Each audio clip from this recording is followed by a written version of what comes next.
Balad As-Sudan bermaksud tanah yang hitam. Bumi yang dihuni oleh 26.6 juta orang penduduk ini kaya dengan kepelbagaian adat resam masyarakatnya.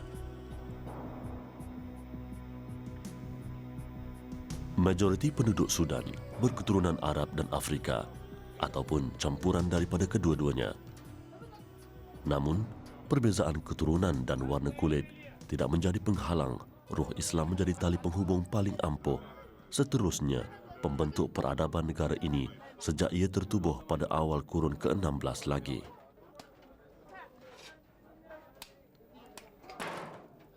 Putaran kehidupan penduduk Sudan ibarat berputar pada paksi yang sama. Rupa dan wajah Sudan tidak banyak berubah dari dahulu hingga kini.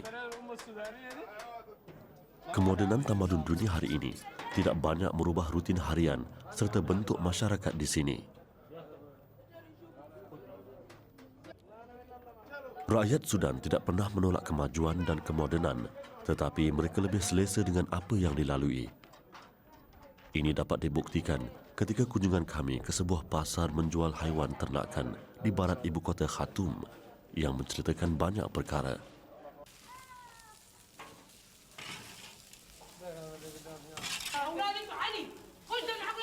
Pasar ini menjadi pusat pemasaran terbesar bagi daging unta dan kambing untuk seluruh Sudan.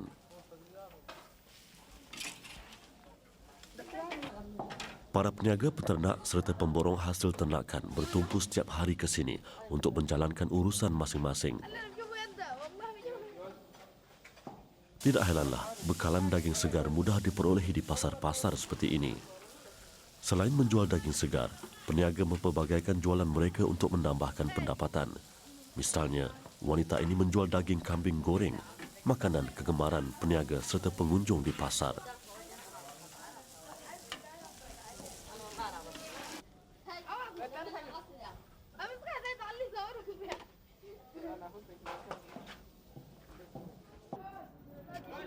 Pasar bukan sahaja tempat mencari rezeki bagi sebahagian daripada warga Khartoum. Malah, ia turut menjadi tumpuan bagi peternak masyarakat Badawi yang tinggal di padang pasir untuk memasarkan haiwan ternakan mereka.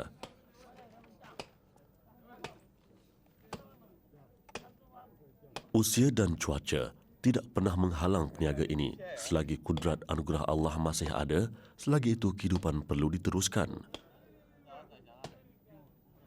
Rezeki halal yang dikurniakan direbut dengan usaha bersungguh biarpun pendapatan yang diraih tidak sebanyak mana.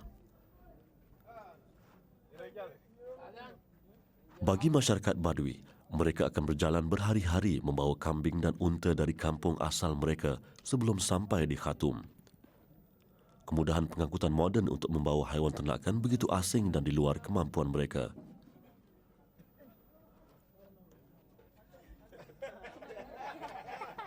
Mereka masih mengekalkan cara hidup serta budaya mereka tersendiri, meskipun Sudan hari ini telah menerima tempias arus kemodenan dunia.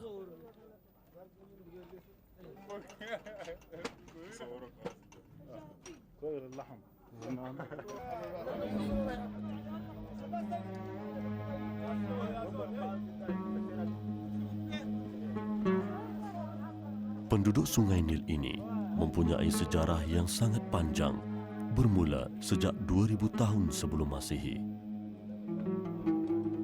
Sudan Utara ketika itu dikenali sebagai Nubia dan dikuasai oleh kerajaan Mesir. Penguasaan Mesir bertahan selama lebih 1,300 tahun sebelum kerajaan Sudan pertama dibentuk di utara Sudan.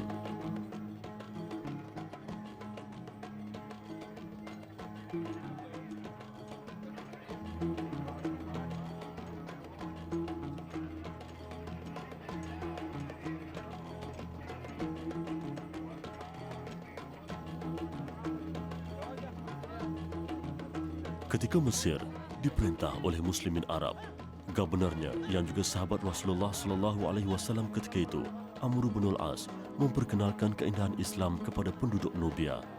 Sejak itu, bermulalah sejarah Islam di bumi ini, sehinggalah terbentuknya kerajaan Islam pertama, Kerajaan Funj. Kerajaan Funj memperluaskan pengaruhnya hingga ke selatan Sudan. dan mereka meneruskan usaha dakwah di kalangan kaum pagan dan memantapkan tradisi ilmu, terutama di kalangan mereka yang baru memeluk Islam. Ketika itulah ulama dari negara jiran dibawa masuk bertujuan memakmurkan tradisi ilmu di kalangan penduduk ini. Antaranya Syekh Ibrahim bin Jair Al-Buladi, ulama Mesir yang mendirikan madrasah khusus untuk mengajar ilmu fiqh. Menerusi madrasahnya, lahirlah fuqaha yang berwibawa. Senja bertukar gelap dan ruang di satu sudut bandar Khartoum dipenuhi bunyi-bunyian ini.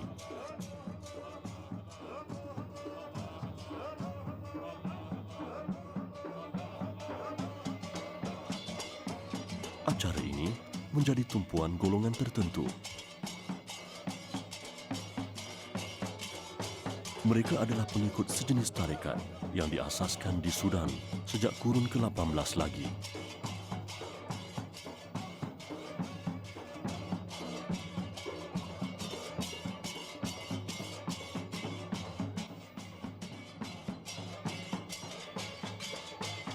Omdurman, disinilah bermulanya gerakan pembaharuan Islam yang dipimpin oleh Muhammad Ahmad Al-Mahdi, pemimpin agung Sudan, peniup semangat jihad yang berteraskan amalan sufi, membebaskan bumi Sudan dari cengkaman penjajah.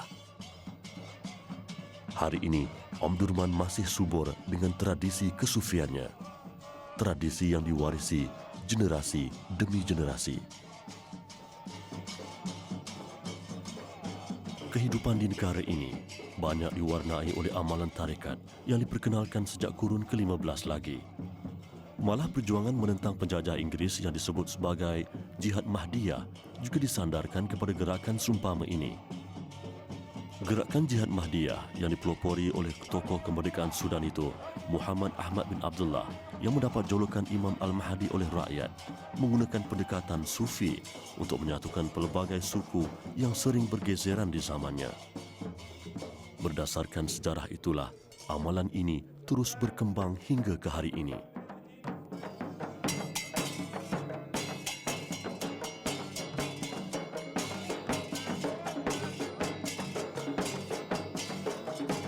Sudan dan gerakan sufi ibarat aur dan tebing yang tidak mungkin berpisah. Bumi Sudan sekian lama menyuburkan kumpulan tarikat sufi, masing-masing mempunyai syekh dan pengikut sendiri. Malah di Khartoum dan Omdurman saja wujud berpuluh-puluh kumpulan seperti ini.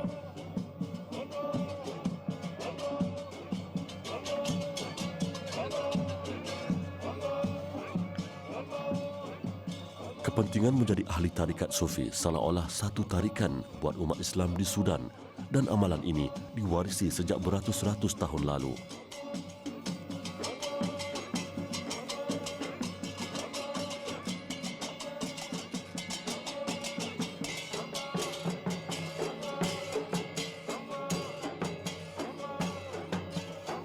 Namun zikir seperti ini sesuatu yang jarang diketahui oleh masyarakat umum.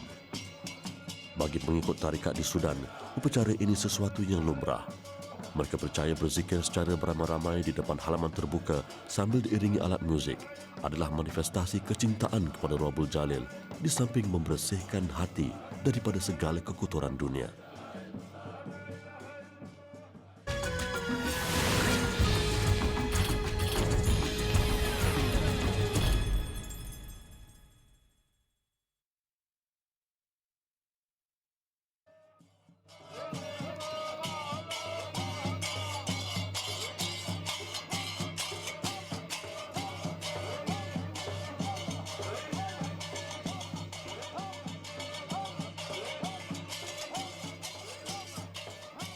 Semakin lama berlangsung, semakin bersemangat pengikut-pengikut ini dengan upacara yang dilangsungkan. Antara ajaran tarikat yang mempunyai pengikutnya yang ramai di Sudan adalah seperti Al-Qadiriyah, Al-Mahdiyah, Al-Naqsyabandiyah, Al-Ahmadiyah, As-Samaniyah, Al-Muhammadiyah dan puluhan tarikat kecil pecahan daripada nama-nama besar ini. Tarikat yang mereka sertai ini ialah Al-Mukashfir dan lokasinya terletak kira-kira 20 minit dari pusat bandar. Mereka bertemu setiap petang Jumaat dan malam Rabu untuk menjalankan aktiviti seumpama ini. Selepas beberapa ketika, jemaah terus berzikir sambil menunggu Syekh Tarikat tiba untuk memimpin majlis seterusnya.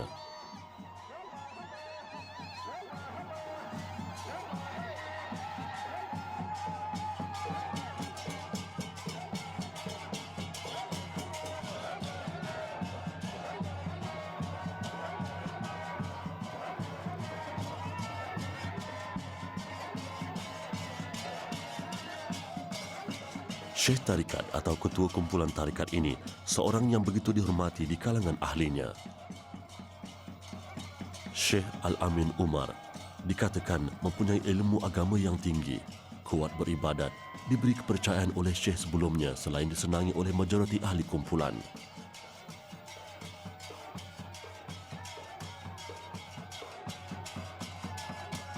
Penghormatan pengikutnya terhadap dirinya sangat ketara di majlis ini. Segala pergerakan Syekh akan diikuti oleh pengikutnya.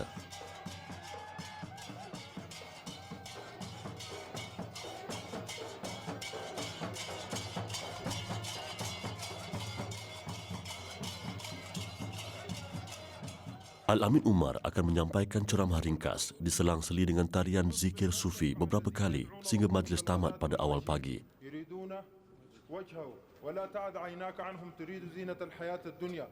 عليكم بذكر الله ألا بذكر الله تطمئن القلوب ألا بذكر الله تطمئن القلوب. I am see him as a good leader. He tried to help poor people. Always he's helping poor people. These fellows, all of them have many problems. We solve to them the Sheikh. So they try to join him.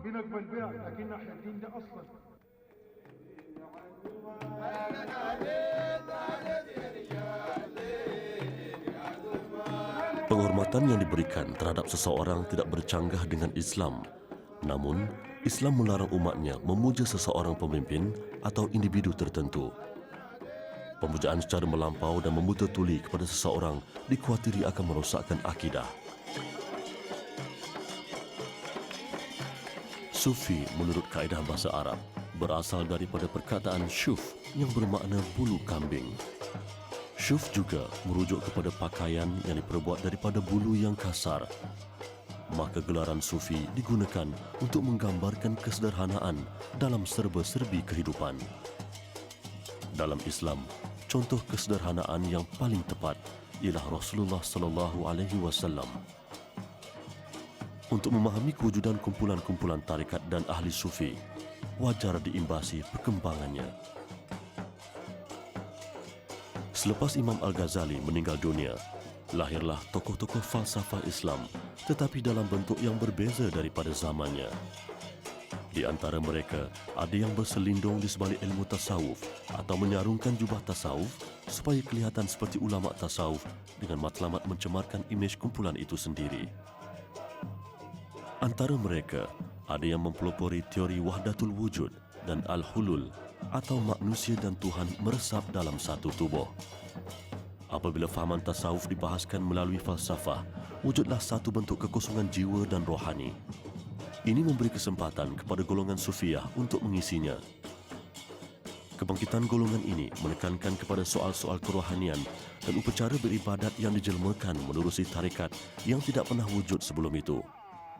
Fahaman golongan itu tidak serupa dengan sikap dan pendirian golongan sufiah asal yang dipelopori para sahabat di zaman Rasulullah. Amalan yang mulanya dibuat di masjid beralih dalam bentuk kumpulan zikir di tempat-tempat tertentu. Timbul pula pelbagai pembaharuan sehinggakan pengikutnya hidup bersendirian, mengasingkan diri daripada masyarakat dan menumpukan kepada soal kerohanian semata-mata. Perkembangan ini digunakan sepenuhnya oleh musuh Islam yang menangguk di air keruh. Mereka menyertai gerakan tasawuf dengan niat mengelirukan muslimin yang ikhlas beramal kerana Allah.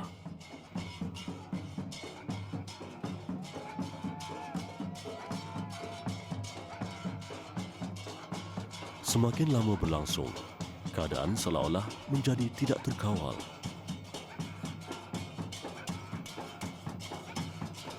Ada pengikut yang keterlaluan, seolah-olah lupa diri dan hilang ingatan dengan apa yang dilakukan.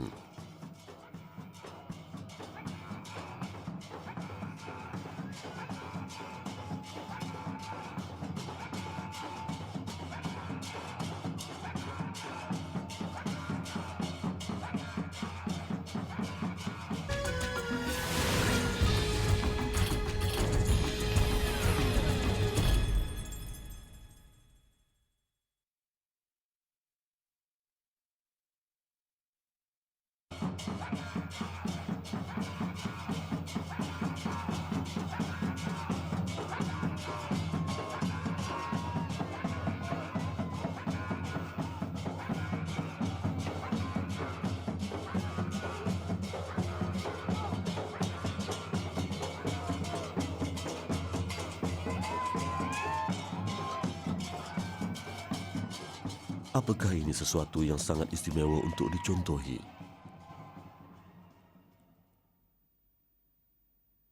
Rasulullah Sallallahu Alaihi Wasallam menekankan pembinaan akhlak mulia dan ketinggian budi pekerti dalam setiap perbuatan, dan ia berteraskan nas Al-Quran dan sunnahnya.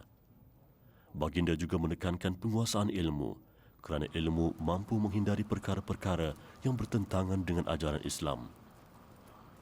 Sebarang perbuatan yang tidak berlandaskan Quran dan sunnah dikhawatiri tanpa disedari menyimpang daripada ajaran Islam. Pesanan Rasulullah kepada umat Islam dalam khutbah terakhirnya, "Aku tinggalkan kepadamu dua perkara dan kamu tidak akan sesat selagi kamu berpegang kepada kedua-duanya, yaitu kitab Allah dan sunnah Rasulnya."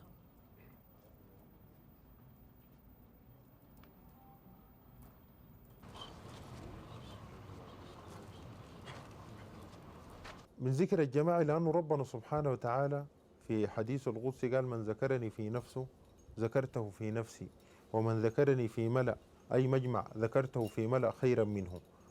لذلك الذكر الجماعي لو في واحد ربنا قبل ذكره بيقبل بالجميع. لذلك دلوقتي مفضل صلاة الجماعة من صلاة الفجر. ليه؟ لأنه ربنا سبحانه وتعالى لو قبل صلاة واحد بيقبل صلاة الجميع. عشان كده احنا يعني دائما بنركز في الذكر الجماعي، لأنه الناس بتكون بحضور. لو واحد نسى جنبه بذكره، لأنه ربنا سبحانه وتعالى قال: يد الله مع الجماعة. Kata-kata Al-Amin Umar tidak disangkal kebenarannya. Namun apa yang menjadi tanda tanya adalah gelagat segelintir pengikutnya yang seolah-olah hilang akal. Apakah natijahnya gelagat seperti ini jika dipamerkan di khalayak ramai?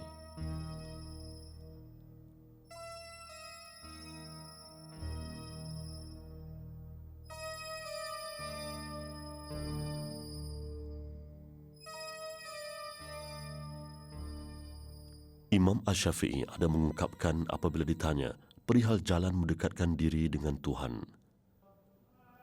"Aku cintai tiga perkara dari dunia kamu, meninggalkan kepura-puraan, melembutkan pribadi dengan kebaikan, dan mengikuti jalan yang dilalui oleh golongan ahli tasawuf yang benar." Mereka yang cenderung ke jalan ini perlulah merujuk terlebih dahulu kepada golongan yang berwibawa. Tanpa tujuh ajar, dikhawatiri umat Islam akan tergelincir daripada landasan sebenarnya. Biarpun jalan yang bakal dituju menjanjikan 1001 kemanisan dan kebahagiaan di dunia dan akhirat. Sesungguhnya Islam itu cara hidup yang begitu indah. Hanya manusia sahaja yang tidak berupaya merealisasikannya.